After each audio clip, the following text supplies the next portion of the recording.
చెప్తా ఉన్నాను. అవకాశం ఇచ్చినందుకు కూడా అంకుల్కి వందనాలు. నా సాక్ష్యం ఏంటంటే మొన్న 23వ తారీఖు అక్కడ షాలింబు రాజు ప్రార్థనా మందిరానికి వెళ్ళామన్నమాట. లాస్ట్ రోజు సండే కాకుండా ముందు రోజు సాటర్డే వెళ్ళాను.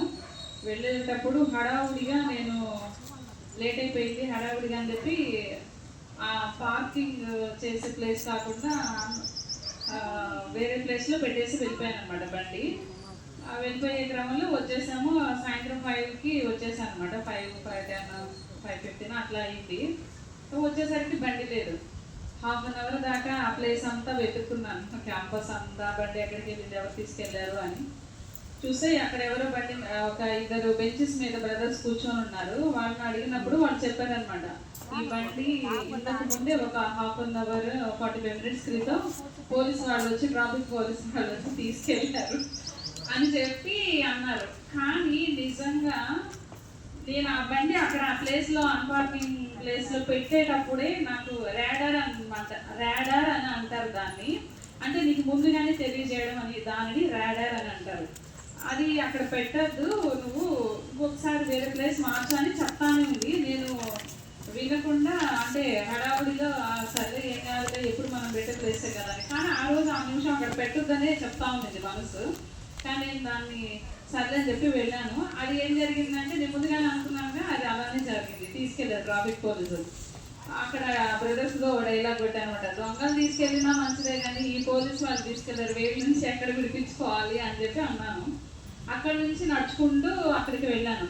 వెళ్తే ఒక పోలీస్ కానిస్టేబుల్ అక్కడ ఎవరో కూర్చొని ఉన్నారు. ఆ బ్రదర్ని అడిగితే అతను అన్నారు, తీసుకొచ్చిన వాళ్ళు రావాలి, ఆ సార్ పెద్ద సార్ రావాలి అని అన్నాడు.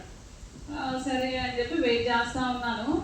ఒకటి బండి మొన్న నేను ఈ మధ్య బండి కొన్న దగ్గర నుంచి దానికి నేను బాగు చేయించింది అంతా కూడా 3,500. యాక్చువల్గా 6,000 అయ్యింది. నా ఫ్రెండ్ తెలిసిన దానివల్ల 3,500కి అది బాగు చేయించింది అనమాట. బండి నేను యాక్సిడెంట్ అయ్యి బండి పాడైపోయినా కూడా దాన్ని నేను ఇంతవరకు ఎలాంటి రిపేర్ చేయించలేదు. అంత మంచిగా పనిచేస్తుంది అనమాట బండి. దాన్ని బట్టి కూడా వందనాలు. అయితే అది ఏం జరిగిందంటే, ఆ వ్యక్తి ట్రాఫిక్ పోలీసు తీసుకొచ్చిన వాళ్ళు ఒక బ్యాచ్ ఉన్నారు, ఒక 4-5. వాళ్ళు రాలేదు. మళ్ళీ సెకండ్ కోటింగ్కి వెళ్ళినట్టున్నారు. వెళ్ళారు. సరే ఈ లోపు నేను అక్కడ నిలబడి ఉన్నాను. అప్పటికే 6:45 ఆర్ 6:30 అయింది. ఇంకెప్పుడు వస్తారు వీళ్ళు, ఎప్పుడు అడుగుతారని బండికి అది సర్వీస్ చేపిస్తూ బండి పేపర్స్ కానీ, లైసెన్స్ కానీ, ఆర్సీ కానీ ఎలాంటివి లేవన్నమాట. లైసెన్స్ అసలుకే లేదు. లైసెన్స్ పెడితే నేను కారు కానీ 4 వీలర్కి 2 వీలర్కి పెడితే ఎల్ఎల్ఆర్ మాత్రమే తీసుకోగలిగాను. మిగతాది నేను మర్చిపోయాను అనమాట ప్రాసెస్. సో నేను తీసుకోలేదు లైసెన్స్. మిగతా అన్ని పేపర్స్ ఆర్ట్తో సహా ఉందన్నమాట. కానీ అవి కూడా నా దగ్గర లేవు.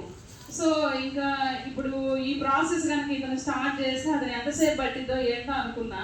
అయినా కూడా అది జరగకూడదు అని చెప్పి నేను ప్రార్థన చేస్తా వస్తున్నా. అది ముందు నిలబడి టైం వేస్ట్ చేసుకోవడం ఎందుకు అని చెప్పి ప్రార్థన చేస్తా వస్తున్నా. ప్రభువా, ఇప్పుడు తను వస్తాడు, ఈ బండి అసలు ఎలాంటిది కట్టించుకోకూడదు, తను చలానా కట్టేసి 350 ఆర్ ఎంతో చెప్పారనమాట, చలానా కట్టేసి తీసుకెళ్ళండి అని ఆ ప్రజలు హెచ్చరించాడనమాట. చలానా లేదు నేను కట్టను, ₹1 కూడా కట్టను దేవా అని చెప్పి ప్రార్థన చేస్తూ వచ్చాను. ఆ ప్రార్థన చేస్తూ వస్తే ఈలోపు ఒక 7:20కి అట్లా అసలు అతను వచ్చాడు, తీసుకొచ్చిన అతను వచ్చాడు. రావడంతో నన్ను చూసి లోపలికి వెళ్తూ, మేడం ఎక్కువసేపు మీరు ఉండద్దు, చలానా కట్టేసి తీసుకెళ్ళని అన్నాడు. సరే, అది ఇందాక అతనే చెప్పాడు, నేను కట్టను ₹1 కూడా, జస్ట్ అక్కడ బండి పెట్టిపోయినందుకే నువ్వు ఇంత తీసుకొచ్చేసావు లోపలికి, నేను కట్టను అని చెప్పి మనసులో అనుకుంటా ఉన్నా. తను నాకు చెప్తూ ఉంటే నేను దానికి అభిముఖంగా కాకుండా దానికి వేరేగా, అంటే నా వీపు వెనక సైడ్ చూపిస్తున్నట్లుగా నేను చెప్పాను. అంటే నేను కట్టను అన్నాను. ఎట్ ది సేమ్ టైం ఆయన చెప్పే క్రమంలో కూడా నేను ప్రేయర్ చేస్తూ వచ్చాను. నేనైతే ₹1 కట్టను. నేను ఎర్లీ మార్నింగ్ 3:30 to ప్రేయర్లో ఉంటాను. అప్పుడు అందులో 1 పాయింట్ ఆఫ్ ఏంటంటే, ఈరోజు ₹1 కూడా శాంతాన్ని నా దగ్గర నుంచి ఖర్చు చేయదు, నేను దేనికి కూడా ఖర్చు పెట్టను, అనవసరమైన ఖర్చు ఉండదు అని. ఆ లిస్ట్లో ఆల్రెడీ ఉంది కదా. నేను డైలీ ప్రే చేస్తున్నాను కదా, ప్రభువా ఇదేంటి మరి ఇది ఇట్లా వచ్చేసింది, నేను కట్టను ₹1 కూడా. ఇప్పుడు వరకు కూడా నేను ఎవరి సన్నిధిలో నిలబడి ఉన్నానో అది నిజమే అయితే నేను ₹1 కూడా బండికి కట్టకుండా నేను ఈ బండి విడిపించుకోబోదును కాక అని చెప్పి ప్రార్థన చేస్తూ వచ్చాను. తను రానే వచ్చాడు, అడిగాడు, మళ్ళీ లోపలికి వెళ్ళాడు. మళ్ళీ బయటకు వచ్చి, మేడం మీరు ఎక్కువసేపు ఉండదు మేడం, ప్లీజ్ కట్టేసి మీరు వెళ్ళిపోండి మేడం అని అన్నారు. మళ్ళీ 2 సార్లు చెప్పేశాడు. మళ్ళీ నేను ప్రభా ఇంకా శాతాను ఇది మరుగుతానే ఉంది, ఇంకా మీరు ఏసునామంలో దీన్ని కొంచెం హృదయం మార్చండి ప్రభా అని చెప్పి ప్రార్థన చేస్తా ఉన్నా. సామెతలు 28:1 కూడా రాజు హృదయము నీటి కాలువల వలె తన మనసును త్రిప్పుతాదని ఒక వాక్యం ఉంటుంది అనమాట. దీని మనసు ఏమీ కట్టకుండా ఇచ్చేటువంటి మనసు నువ్వు ప్రభా అని చెప్పి నేను ప్రార్థన చేస్తా వచ్చాను. 2 సార్లు చెప్పాడు. 3వసారికి నేను అంత అవకాశం ఇవ్వలేదు. ప్రభా ఇంకా దీన్ని మాట్లాడితే వస్తున్నాడు, ప్రభా మీరే కార్యం చేయాలి. ఈలోపు కార్యం జరగలేదు అనుకుంటా వస్తున్నాను. ఈలోపు వాళ్ళ సహాయకారుడు కానిస్టేబుల్ ఇంకొక వేరే అతను వచ్చాడు. అతను ఎవరో నాకు తెలియదు, పరిచయం కూడా లేదు. ఏం మేడం అని అన్నాడు. ఇట్లా సార్ విషయము, ఇట్లా నేను వెళ్తూ కొంచెం మనీ కూడా పోగొట్టుకోవాల్సి వచ్చింది. సో ఇప్పుడు ప్రజెంట్ నా దగ్గర అంత అమౌంట్ అయితే లేదు, మీరు చెప్పండి సార్ తోటి అని అన్నట్టుగా చెప్తే, మీరు సార్తో మాట్లాడండి మేడం అని అన్నారు. నేను ఆ పోలీసు వాళ్ళు గొడవ లోపలికి కూడా ఎక్కలేదు, బయట నుంచి బయటే అంత ప్రార్థన చేస్తూ వచ్చాను. అతను ఎవరో పిలిచినట్టుగా బయట అతను ఉన్నారు. నేను తనే మళ్ళీ కలవడానికి బయటికి వెళ్ళాను, కాంపౌండ్ బయటికి. ఆలోపు తనే లోపలికి వచ్చేసాడు, బయటగా పూర్తిగా పిలిచినట్టుగా వచ్చేసాడు. వచ్చేసి మీరు ఇదిగో వచ్చేసారు, అడగండి మేడం అని. సార్ అది ఏం జరిగిందో తెలియదు, నేను 1 hour 2 hours కదా అని చెప్పి పెట్టేశాను, మీరు ఇంతలోకి బండి ఎత్తుకొని వచ్చేసారు సార్, ఇది మంచిగా లేదు సార్, ప్లీజ్ ఇచ్చేయండి అని అన్నాను. మరి లోపలికి వచ్చి రిక్వెస్ట్ చేసుకోవాలి కదా అన్నట్టుగా. అసలు చాలా కఠినంగా ఉన్న వ్యక్తి మూడవసారికల్లా దేవుడు తన హృదయాన్ని మార్చేశాడు అనమాట. యేసు నామంలో నాకు చాలా హ్యాపీ అనిపించింది. ఇంకా సరే అని చెప్పి తీసుకుపోదాం అనుకుంటే దేవుడు సహకరించడం, బండి సహకరించలా. దాన్ని పైకి ఎత్తే క్రమంలో ఒక బటన్ షట్టర్ తీసేది షట్టర్ ఉంటుంది అనమాట ఒకటి, అది పడిపోయింది. ఎంత కీ పెట్టి తీస్తున్నా కూడా లేదు, రావడం లేదు. 8:30 అయింది, 9 అయింది, ఇంక ఇక్కడ ఉండడం కరెక్ట్ కాదని చెప్పి నేను ఇంకా ఇంటికి వెళ్ళిపోయాను. ఎర్లీ మార్నింగ్ మళ్ళీ మా బ్రదర్ని పంపిస్తే అది రావట్లేదట, దాన్ని పగలు కొట్టేసేయాలి, మండే ఉంటుంది అంటే బ్రాంచెస్ అప్పుడు తీస్తారు కదా, అది అక్కడికి తీసుకెళ్ళండి, అక్కడికి తీసుకెళ్లాల్సిందే అని చెప్పారు. నేను దాన్ని కూడా ప్రార్థన చేస్తా వచ్చి, ఇది పగలగొట్టకూడదు, అలాంటి ఏమి చేయకూడదు ప్రభా, 1 రూపాయి కూడా ఇంటికి ఖర్చు అవ్వకూడదు అన్నట్టుగా ప్రార్థన చేస్తా వచ్చాను. నా దగ్గర నేను మొన్న వేరేది ప్రేయర్ ఆయిల్ ఒకటి తీసుకుంటే వచ్చిన బాటిల్, అది ఏదో కొంచెం ప్రేయర్ చేసి వేశాను, ఆ రానకి కూడా వచ్చేస్తున్నాను అనమాట. దేవుడు చాలా హెల్ప్ చేశాడు నిజానికి. అయితే అది రాదనుకున్నాం, అది 1800 మళ్ళీ అది అది పగలగొట్టేసి దాన్ని మళ్ళీ చేపిస్తే అలాంటిది ఏం చేయలేదు, తీసుకెళ్ళాడు. అయితే ఇక్కడ ట్విస్ట్ ఏంటంటే, మళ్ళీ నేను ఆ వెహికల్ తీసుకొచ్చేటప్పుడు సాటర్డే నైట్ తీసుకెళ్ళింది, సండే ఉంది అక్కడ, మండే మధ్యాహ్నం 12కి 11:30-12కల్లా ఇక్కడ నేను పైకి వచ్చి ప్రేయర్ చేసుకొని వెళ్ళాను.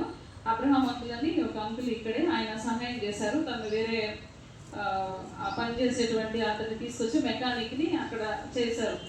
ఆయన తీస్తా ఉన్నాడు. నేను ముందుగానే వెళ్ళి ప్రేయర్ ఆయిల్ వేసి, ఇది రావాలి ప్రభా ప్లీజ్ అని చెప్పి ప్రార్థన చేస్తా ఉన్నాడు. అతను వచ్చి కాసేపు కష్టపడుతుంది, వచ్చేసింది. ఈలోపు ఈ వెహికల్స్ తీసుకొచ్చిన అతను వచ్చాడు, మళ్ళీ షురూ చేస్తా ఉన్నాడు. అంటే మేడం కట్టాల్సిందే మీరు డబ్బులు, ఆ రోజు కదా అవకాశం ఇచ్చింది, మళ్ళీ ఇది ఒకటే ఇక్కడ ఉండింది, వెయిటింగ్ ఛార్జెస్ అవి అని.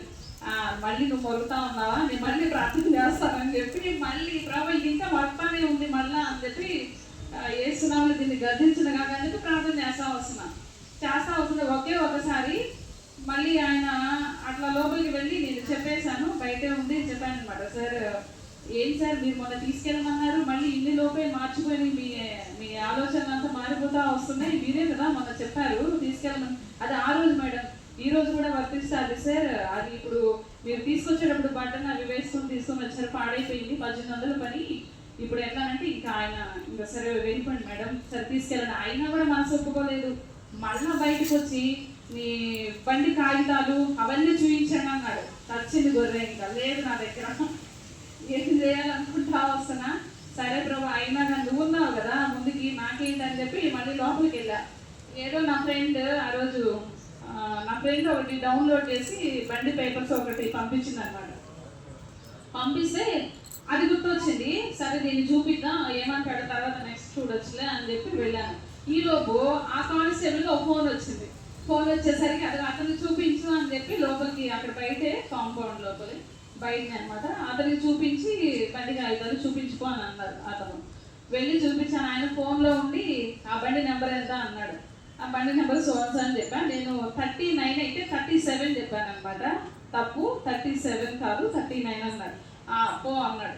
ఆయన ఇంకా ఆర్సీ కానీ లైసెన్స్ కానీ ఇంకా ఏం అడగలేదు. అందరూ ఆధార్ కార్డు ఇచ్చి 1,000 రూపాయలు లేకపోతే ఎంతో కొంత వాళ్ళు పట్టుకున్న దాన్ని బట్టి కట్టేసిపోతా ఉన్నారు. నేను ₹1 కూడా కట్టలేదు. ₹1 కూడా దాన్ని ఇచ్చి నేను బాగు చేయించింది లేదు. దేవుడు చాలా అద్భుతంగా చేసి నన్ను ఆ ప్రమాదం నుంచి విడిపించాడు. కానీ ఆ కానిస్టేబుల్స్ వాళ్ళు, ఆ పోలీస్ వాళ్ళు ఎవరైనా సరే కట్టాల్సిందని కూర్చుంటే బండి పేపర్స్ ఒకటి లేవు కదా, ఖచ్చితంగా 1,500 అట్లా తీసేసుకునేవాళ్ళు ఎక్కువ. కానీ అలాంటిది ఏమీ జరగలేదు. దేవుడికే మహిమ కలుగుతుంది కాక. Thank you so much lord.